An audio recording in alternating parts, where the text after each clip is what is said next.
As they take a knee collectively, boos can be heard. Protest during the national anthem is a protest against the very thing that allows you to protest in the first place. I don't know how anybody could support not standing during the anthem. No, what is this protest all about? All eyes are on Alabama tonight. We need results, conservative results. This is a turning point in our country. We can't have any more obstructionists. In just a few hours, construction will begin on prototypes for President Trump's long-promised border wall. 6 companies will build a total of 8 models for the government to choose from. President Trump unveils a new travel order. Basically takes all the judicial objections and all those cases that judges wrote against the first 2 and plugs them in. The clock ticks down on what is likely the final Obamacare repeal push under current voting rules. This is not the last chance. This is the best chance.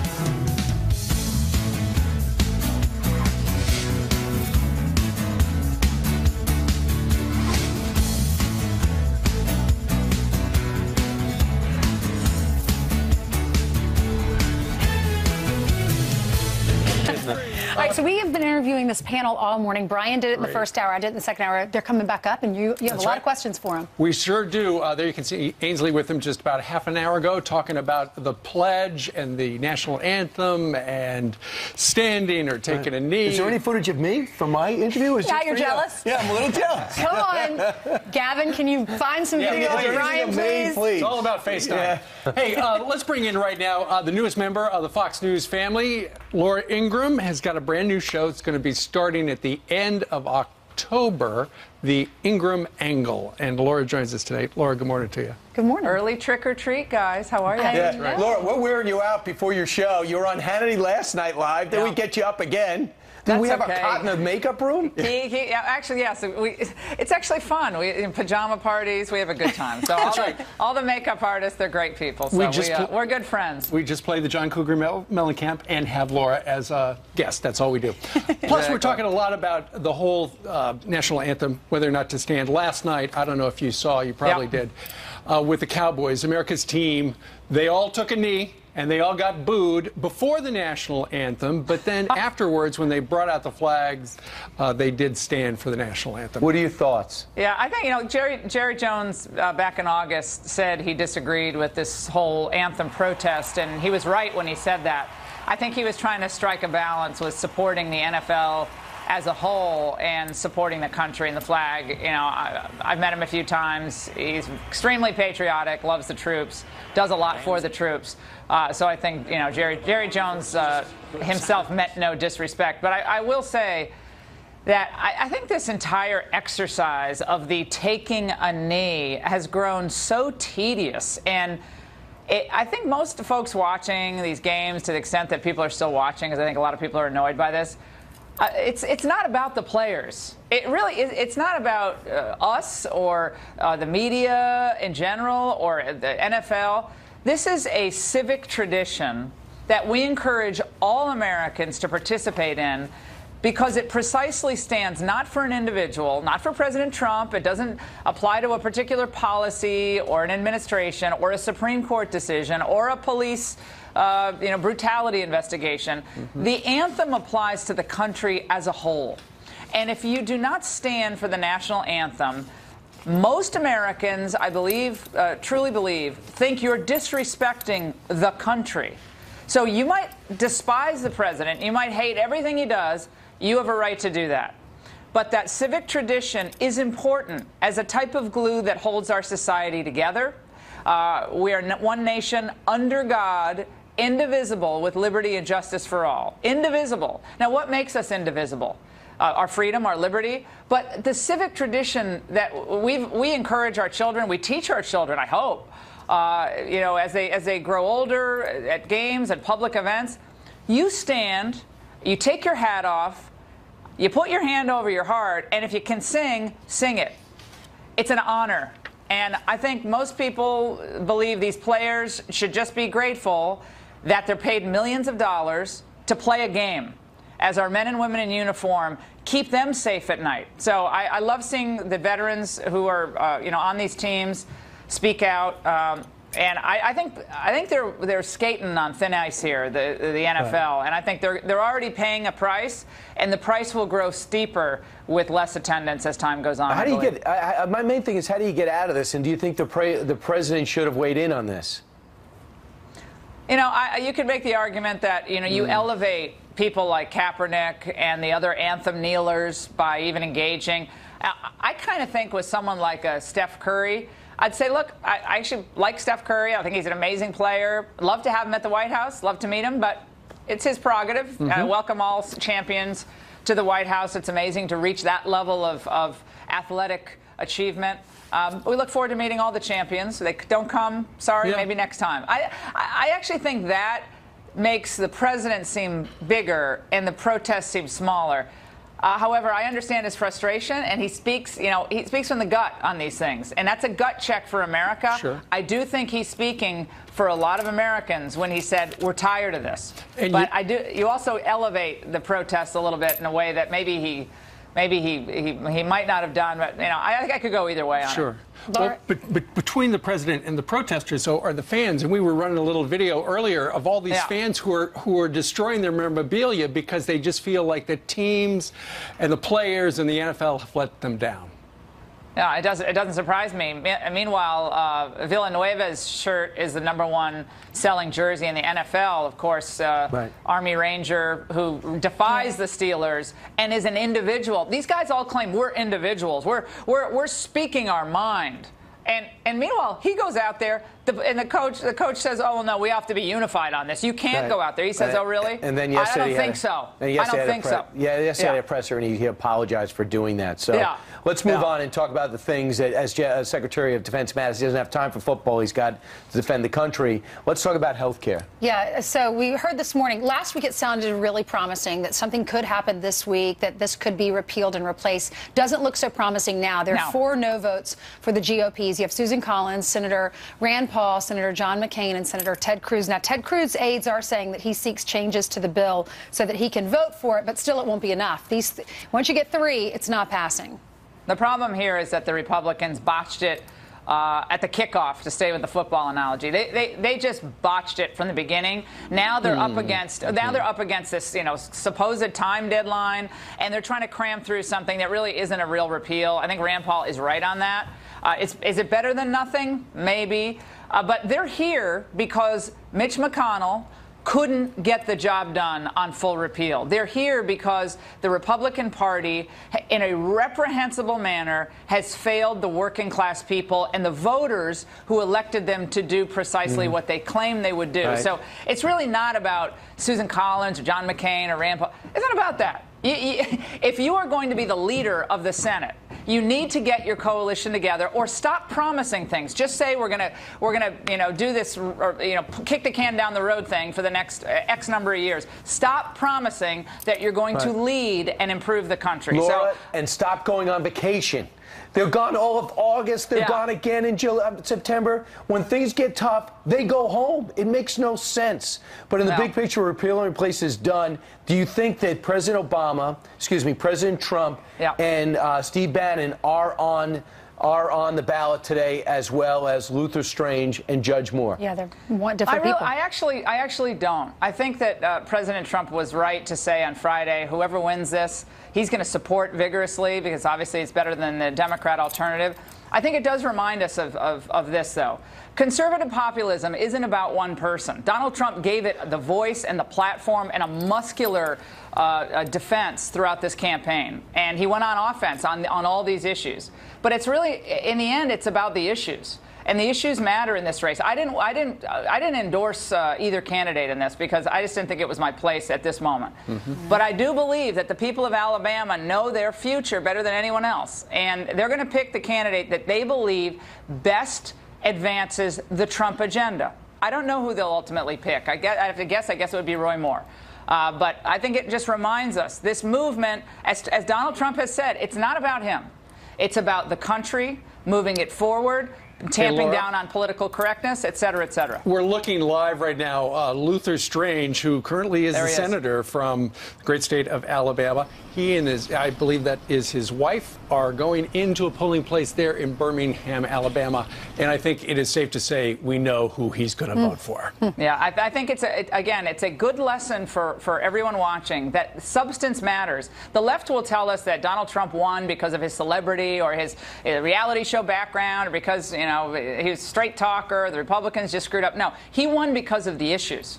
He represented the forgotten man and woman, and he needs to remember that, and this election might tell us a little bit something about where the voters' temperature is. And Laura, just finally, don't break up with us just because you have a 10 o'clock show, okay? No, never. All right, I'll never sleep just to come on with you guys. Thanks, Thank you, Laura. Great to see you. Great to see you. All right, Jillian has a Fox News alert for us this morning. That's right. Good morning to you at home as well. This is a story we've been following all morning, and it's breaking overnight. A police officer shot in the face after a routine call turned violent. Officer Kayla Mayer ambushed by suspects with an assault rifle as she investigated a suspicious vehicle outside New York City. Can you please get some news there? Armored truck or something to come get this officer out. She shot in the face. We're right behind the suspect. We're pinned down. We can't move. We're Haley. Doing fine. It's just a quick shot right here. That's perfectly fine. Not that bad. Public sections will be okay. Both suspects are in custody. Officer Mayer is expected to survive. Today, construction will begin on prototypes for President Trump's long-promised border wall. Build that wall. Build that wall. Build that wall.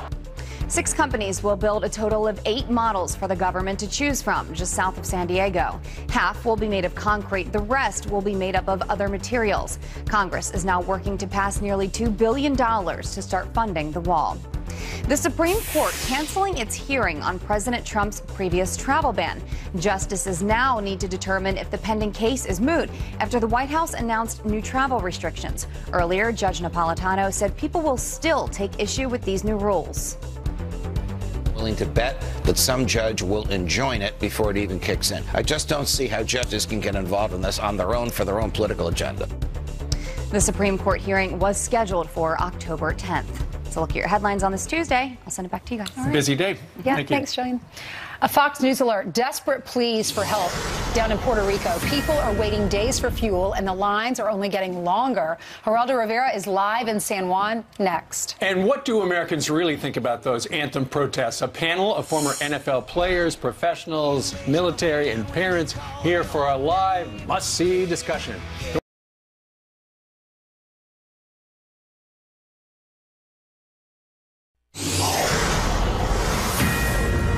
We are back with a Fox News alert. Look at that roof. Someone wrote, help. Puerto Rico is on the brink of a humanitarian crisis. Meanwhile, people lining up for hours just to get fresh water and, in this case, gasoline to keep their lights on with their generators. But the good news is some help is on the way.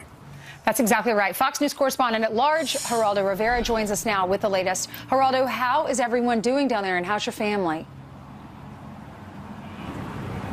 My family is struggling like everyone else, Ainsley. It is, when civilization is tested the way Puerto Rican society has been tested with no electrical power and no water, some awful things can happen. Behind me, just to give you an idea of the absolute disruption of society here, those folks aren't in line for gas. They're in line to get money out of the ATM. The credit card system has been busted.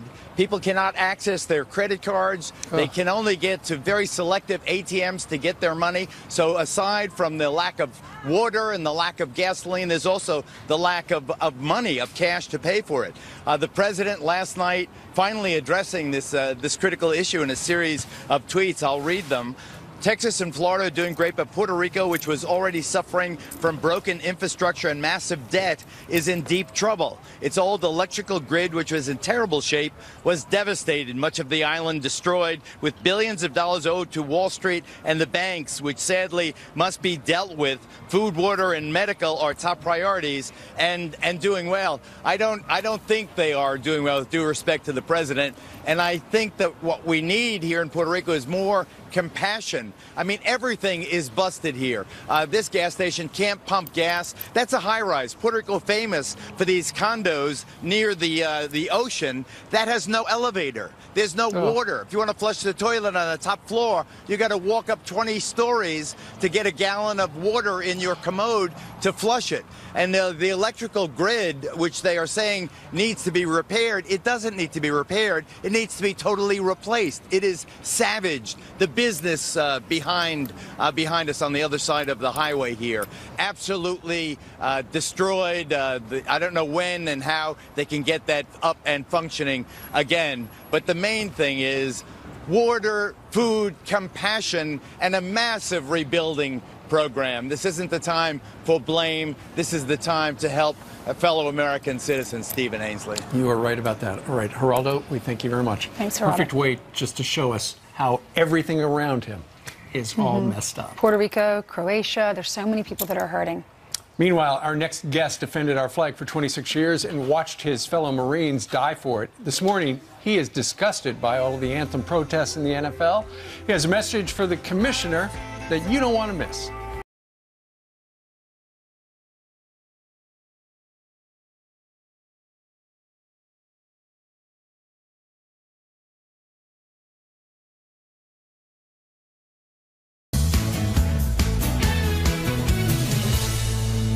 Hope you're having a good morning so far. Some quick headlines for you. Panicked passengers scrambled to evacuate when their plane fills with smoke moments after touching down in Las Vegas. We do have to evacuate. We do need the aisleway clear. This is for... We had to wait for the fire department to check the plane before they let us out. Really unfortunate the air mask didn't come down. We didn't have oxygen. Allegiant Airlines blaming the smoke on a mechanical problem. None of the 150 passengers were hurt. And a woman is snatched off the street and stuffed into a car. Surveillance video in Los Angeles showing the woman try to kick and fight her way out of the man's arms. Witnesses say she was screaming for help. The identities of that woman and her suspected kidnapper still unknown. Brian? Minutes after the hour, as the 2017 NFL season is well underway, we're now into week 4. An open letter to Commissioner Roger Goodell, written by a retired Marine colonel back in 2016, is resurfacing. It's addressing the anthem protests that are on social media today and are the #1 story on most news channels like this one. That letter was written a year ago. Turns out, though, not much has changed. That letter stating, quote, many friends, Marines, and Special Forces soldiers who worked with or for me through or fought with me through the years returned home with the American flag draped over their coffins. Now I watch multi-millionaire athletes who never did anything in their lives but play a game, respect or disrespect what brave Americans fought and died for. That's an excerpt from his letter. Joining us right now is the man behind the letter, retired United States Colonel Jeffrey Powers, a huge Giant fan. You date all the way back to the Yale Bowl when the Giants were getting a new stadium and they had no place to play. Colonel, are you surprised we got to this point?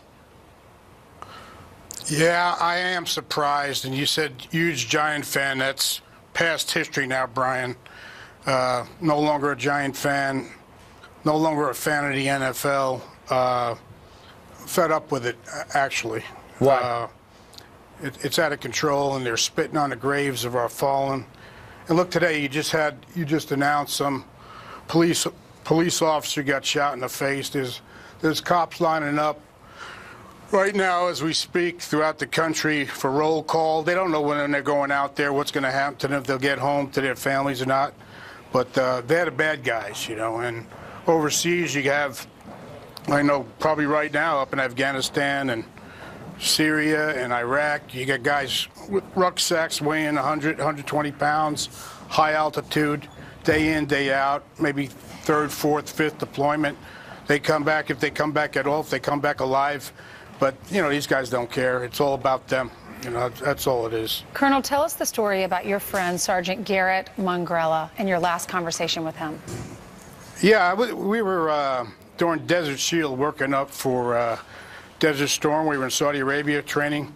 And I used to go visit the guys out there in the companies, and you know, they want to talk about football, and of course he was a Jersey guy like me, and we're doing the Jersey routine with each other, and he's a Giant fan.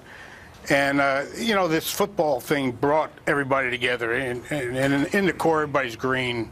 Some guys are dark green, light green, whatever. They'll all die for each other. But there's none of this racism and everybody accusing everybody of everything else. And they're all tight, but it was kind of fun with the football teams, where you're from, and kind of brought everything together. Well, Garrett never got to see that Super Bowl that the Giants played in. And him and 13 other Marines from our task force came back with flags, but flags draped over their caskets. You know, and it just... That was the anthem that the New York Giants won. And Whitney Houston sang the national anthem, arguably the greatest national anthem, especially because we're at war at the time, that's been sung before a game. But in the big picture, they would say, and this I've been seeing so many players right now interviewed, Colonel, they're saying that they're not disrespecting the country, they love the country, they're just trying to send a message. Do you buy that? I don't buy that at all. You know, you can't, you know, I heard you ask him before, can you kneel and still support the truth? No. You kneel, you're spitting on them. That's what they all think. There's thousands of Americans out there. They're fed up. They're up to here, you know. And we're to the point now. Say, yeah, you want to dance, dance. You want to kneel, kneel. Do a break dance for all we care. Dance with each other in the end zone. We'll call it dancing with the morons from now on. Have your team go hide in your little safe space in your tunnel and hide there until it's safe to come out. When the national anthem's, it's disgusting. It's pathetic. And one Lone Ranger comes out, and I applaud him for that. But they're really pathetic. And Roger Goodell is not a leader. He's allowed this thing to permeate, and they're going to go down. People are going. I'll call you right now. Boycott these people. See this here? High-tech weapon. It's called a remote control. Right. Bang. Yeah. Colonel, cut them off. Thank you very much, Colonel. Appreciate your time. Thanks for your service. Thank you. Thanks for your service, Okay. All right, 2 minutes before the bottom of the hour. A lot of passion. What do Americans really think about those anthem protests? We have a panel of former NFL players, parents, professors, and more here for a live discussion. This is the third part, and they're really heating up now. They were just on Facebook Live.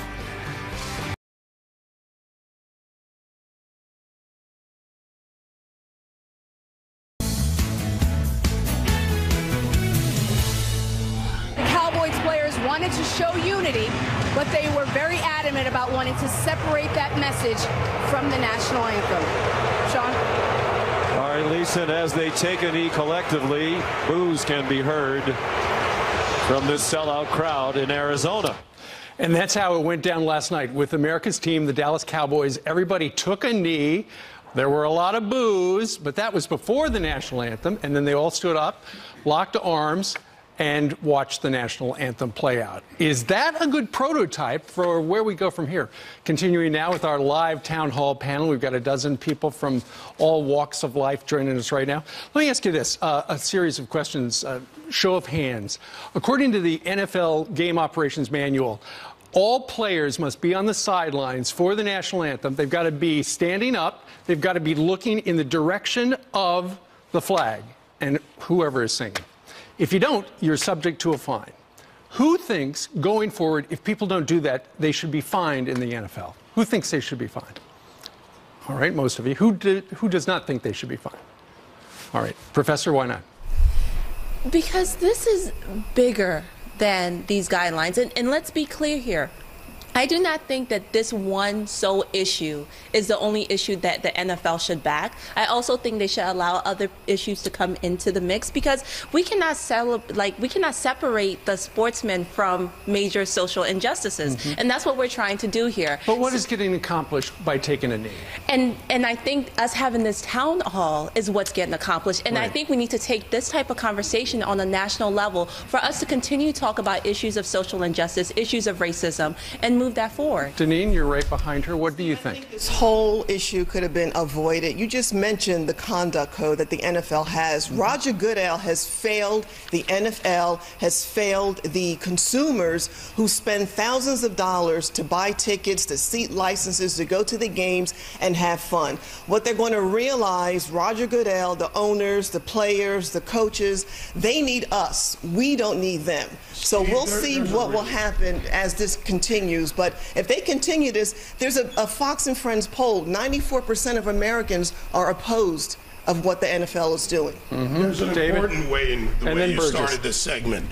You mentioned the rules that your employer has set. Right. And the professor just said, well, there's a bigger issue than those rules if you choose not to follow them. They're actually protesting where this started, the police claiming they didn't follow the rules. So who gets to choose which set of rules you get to follow? The police have to follow the rules. That's what they're calling for. But she's saying that the NFL players don't have to follow the rules. Your employer sets them. I work for Fox. Fox has rules. If I don't follow them, Fox can fire me. Absolutely. And to keep in mind, one thing about the Dallas Cowboys is the fact that it was within the last year where they actually asked the NFL to honor our fallen policemen who were ambushed by that guy down in Dallas. We want to wear a little emblem. And the NFL said no.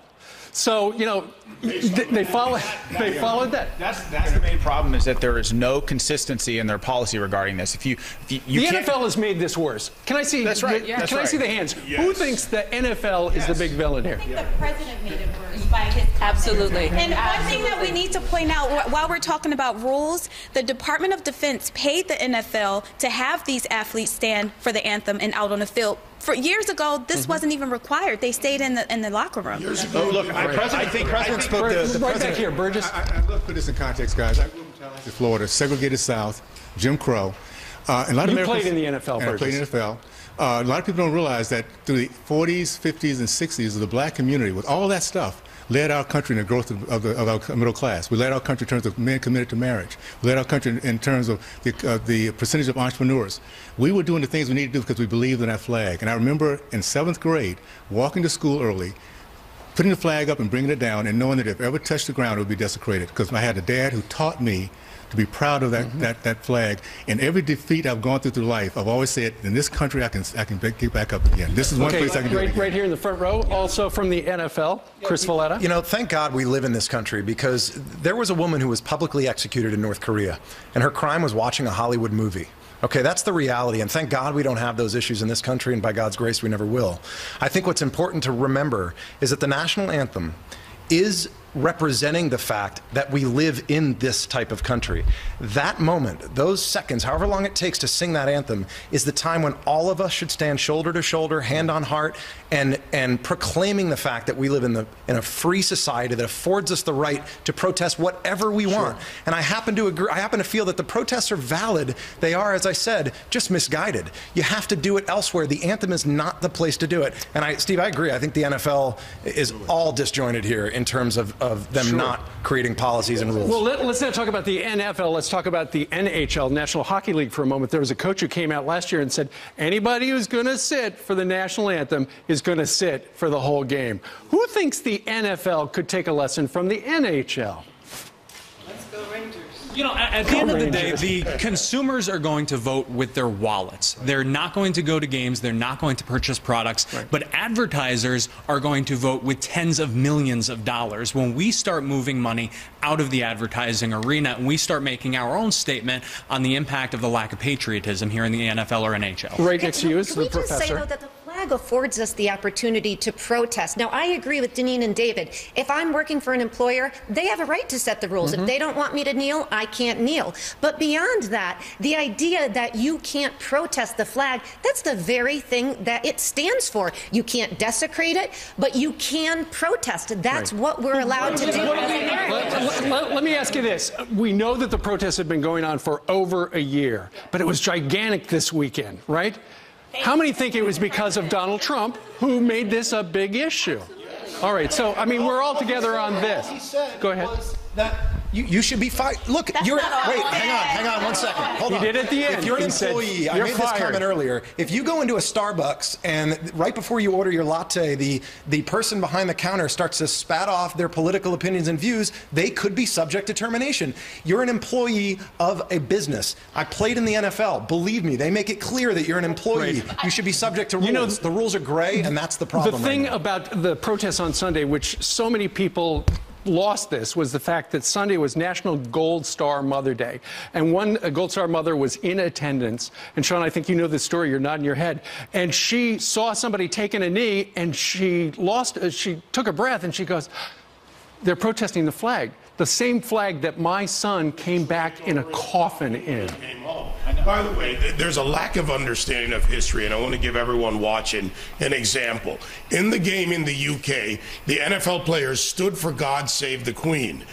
British colonial adventurism and slavery under British colonies was the biggest, call it, beneficiary of that. Then they knelt, or they didn't stand for the country that reversed the course of racism, the United States of America. Learn your history is my point. Understand the context of what you're protesting. Listen, this has been a great... Trump disrespected the Gold Star family if we're talking about history. And also about history, when Colin Kaepernick asked what he should do to protest, a military person told him to take a knee and don't sit. So let's talk about that history. Professor Colin Kaepernick got it started. You're absolutely right. We are going to step aside. Great debate today. Thank you very much. Up next, the interview that everyone wants to see. Ainsley sits down with the parents of Otto Warmbier. They say their son was murdered by terrorists in North Korea.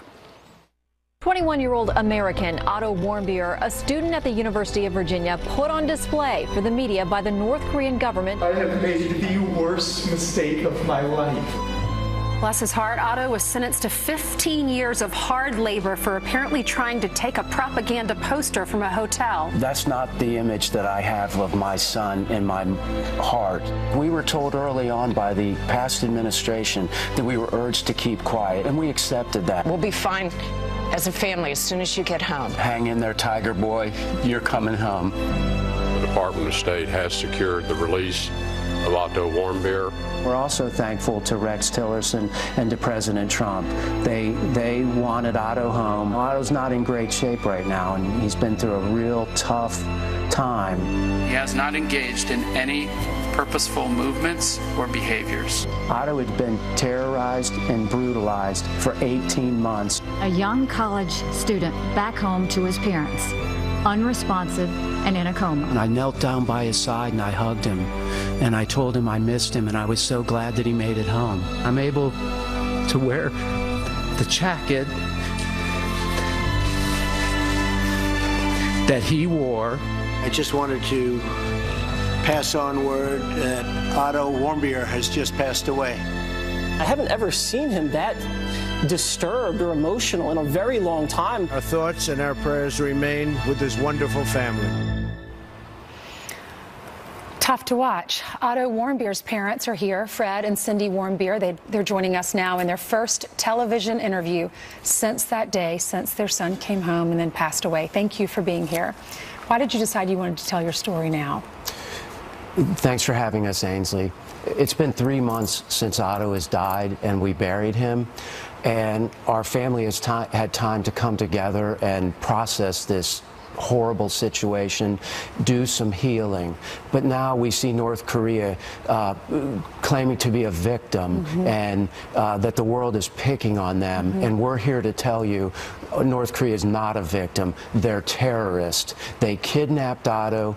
They tortured him. They intentionally injured him. They are not victims. They're terrorists. And we're here to tell the story of what it was like when we met Otto at the airport, or to share with you what it was like when we met Otto at the airport. Well, you said, we just want you home, Tiger Boy. And Cindy, you said, when you're home, we're going to be just fine.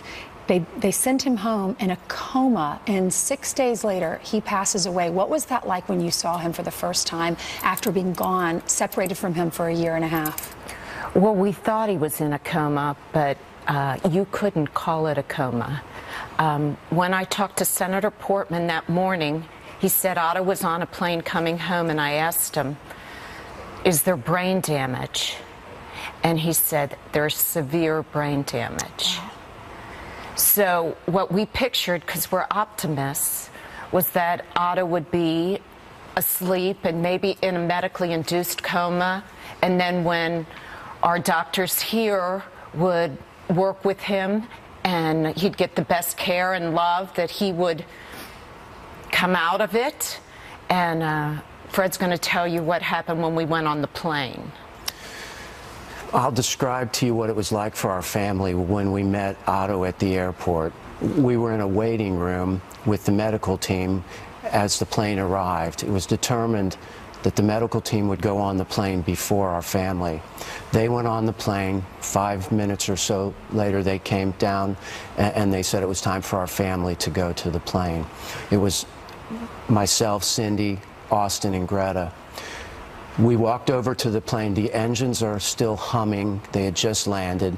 We walked up the steps. When we got halfway up the steps, we heard this howling, involuntary, inhuman sound. We weren't really certain what it was.